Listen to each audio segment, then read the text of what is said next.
कि भारत और इंडोनेशिया में 90 नॉटिकल मील का फासला भले हो, लेकिन हकीकत तो ये है हम 90 नॉटिकल मील दूर नहीं है, हम 90 नॉटिकल मील पास है।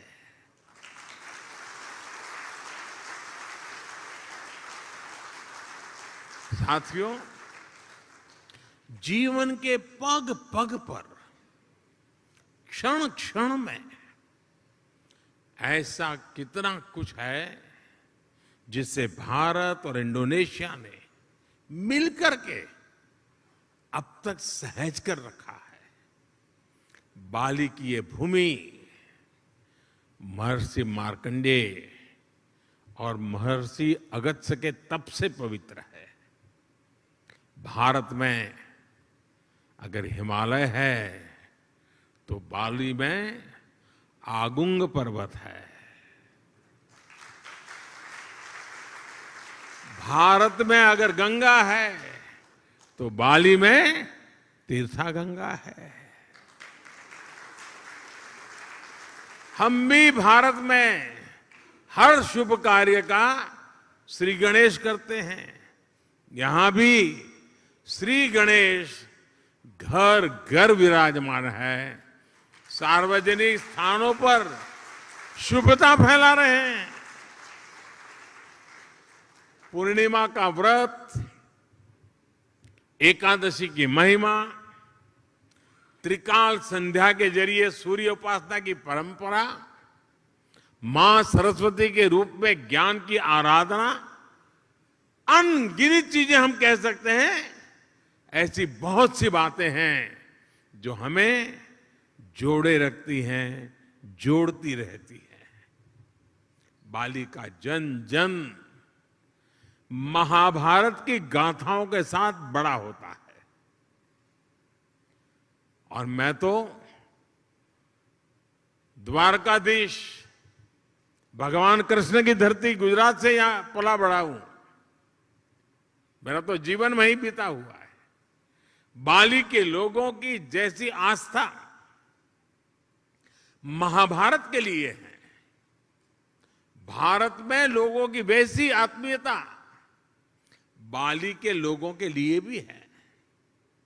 आप यहां पर भगवान विष्णु और भगवान राम की आराधना करते हैं, और हम जब भारत में भगवान राम की जन्मभूमि पर भव्य राम मंदिर की नींव रखी जाती है तो इंडोनेशिया की रामायण परंपरा को भी गर्व से याद करते हैं।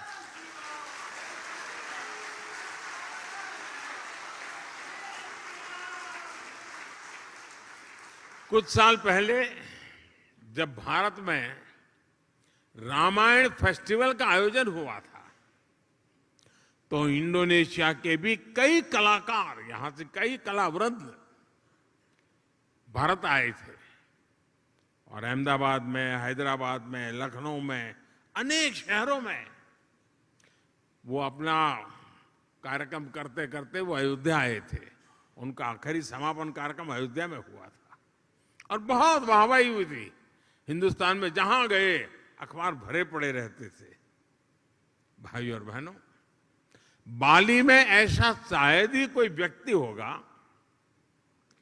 जिसकी अभिलाषा नहीं होगी कि अपने जीवन में एक बार अयोध्या या द्वारिका के दर्शन न करे, ऐसा शायद कोई भी इंसान नहीं होगा। भारत में भी लोग प्रम्बानन मंदिर और गरुड़ विष्णु केनकाना की भव्य प्रतिमा के दर्शन करने के लिए बहुत ही इच्छुक रहते हैं। कोरोना काल से पहले एक साल में ही 5 लाख से ज्यादा भारतीयों का अकेले बाली आना ही इसकी गवाही देता है। साथियों, जब विरासत साझा होती है, जब मानवता के प्रति आस्था समान होती है, तो प्रगति के लिए भी समान रास्ते बनते जाते हैं। कुछ महीने पहले ही 15 अगस्त को भारत ने अपनी स्वतंत्रता के 75 साल पूरे किए हैं। इंडोनेशिया का इंडिपेंडेंस डे भारत के स्वतंत्रता दिवस के 2 दिन बाद 17 अगस्त को आता है, लेकिन इंडोनेशिया को भारत से 2 साल पहले स्वतंत्र होने का सौभाग्य मिला हुआ था। इंडोनेशिया से सीखने के लिए भारत के पास बहुत कुछ है और अपनी 75 वर्षों की विकास यात्रा से भारत के पास भी इंडोनेशिया को देने के लिए बहुत कुछ है। भारत का टैलेंट, भारत की टेक्नोलॉजी, भारत का इनोवेशन, भारत की इंडस्ट्री, आज इन सारी बातों ने दुनिया में अपनी एक पहचान बनाई है। आज विश्व की अनगिनत कंपनियां ऐसी हैं, कई बड़ी कंपनियां ऐसी हैं जिसके सीईओ भारतीय मूल के हैं। आज दुनिया में जितने यूनिकॉर्न बनते हैं ना, 10 में से 1 यूनिकॉर्न भारत का होता है। आज भारत दुनिया की फास्टेस्ट ग्रोइंग लार्ज इकोनॉमी है। आज भारत डिजिटल लेन देन में दुनिया में नंबर 1 है। आज भारत ग्लोबल फिनटेक के मामले में दुनिया में नंबर 1 है। आज भारत आईटी बीपीएन के लिए आउटसोर्सिंग में दुनिया में नंबर 1 है। आज भारत स्मार्टफोन डेटा कंजम्पशन में दुनिया में नंबर 1 है। आज भारत कितनी ही दवाइयों की सप्लाई में, अनेकों वैक्सीन की मैन्युफैक्चरिंग में दुनिया में नंबर 1 है। साथियों, 2014 के पहले और 2014 के बाद के भारत में बहुत बड़ा फर्क जो है,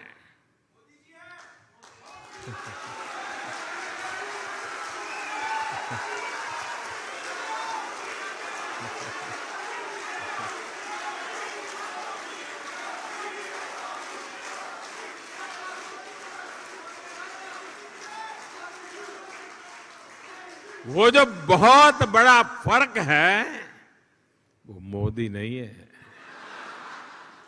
वो बहुत बड़ा फर्क है स्पीड और स्केल में। आज भारत अभूतपूर्व स्पीड पर काम कर रहा है और अप्रत्याशित स्केल पर काम कर रहा है। अब भारत छोटा सोचता ही नहीं है।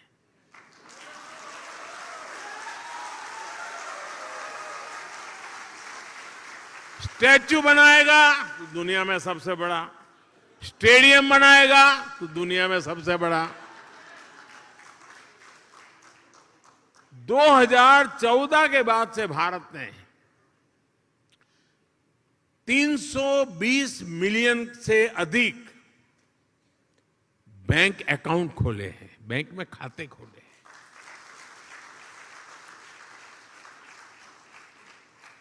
इसका मतलब ये हुआ कि अमेरिका की कुल जनसंख्या जितनी है उतने हमने बैंक खाते खोले हैं।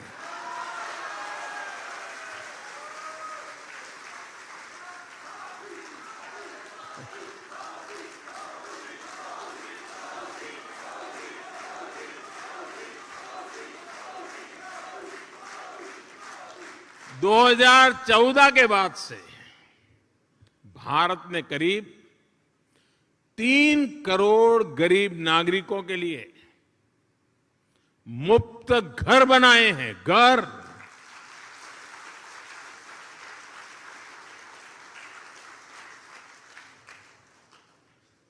और घर ऐसे नहीं बनता है, जब घर मिल जाता है ना तो इंसान रातों रात लखपति बन जाता है।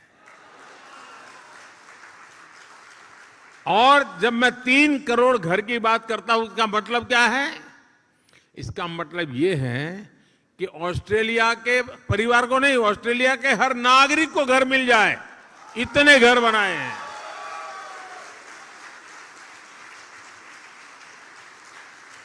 पिछले 7-8 साल में भारत ने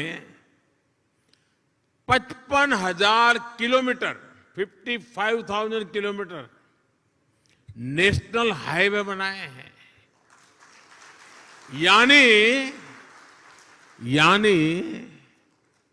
स्केल बता रहा हूं मैं,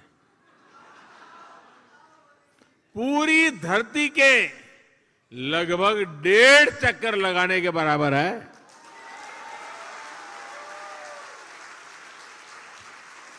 आज भारत आयुष्मान भारत योजना के तहत जितने लोगों को 5 लाख रुपए तक के मुफ्त इलाज की सुविधा दे रहा है, 5 लाख रुपए तक अगर उसका मेडिकल बिल 1 साल का बनता है तो जिम्मा सरकार उठाती है। इसका बेनिफिट कितना लोगों को मिलता है? 5 लाख रुपए तक की मेडिकल सुविधा जो मिलती है वो पूरे यूरोपियन यूनियन की कुल आबादी से ज्यादा लोगों को मिलती है।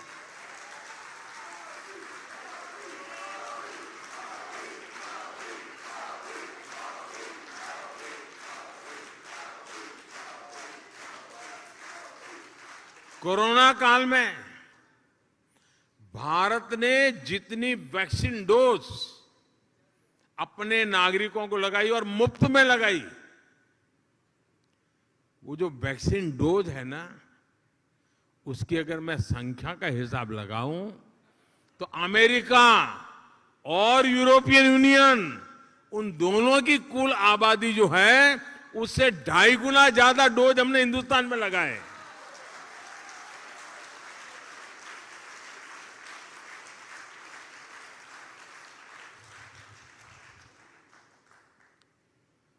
ये जब सुनते हैं तो आपका सीना चौड़ा होता है कि नहीं होता है?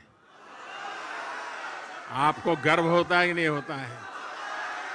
आपका माथा ऊंचा होता है कि नहीं होता है? और इसलिए मैं कहता हूं कि भारत बदला है। साथियों, आज का भारत अपनी विरासत पर गर्व करते हुए, अपनी विरासत को समृद्ध करते हुए, जड़ों से जुड़े रह करके आसमान छूने के लक्ष्य के साथ विकसित भारत बनाने के लक्ष्य को लेकर के अब निकल पड़ा है।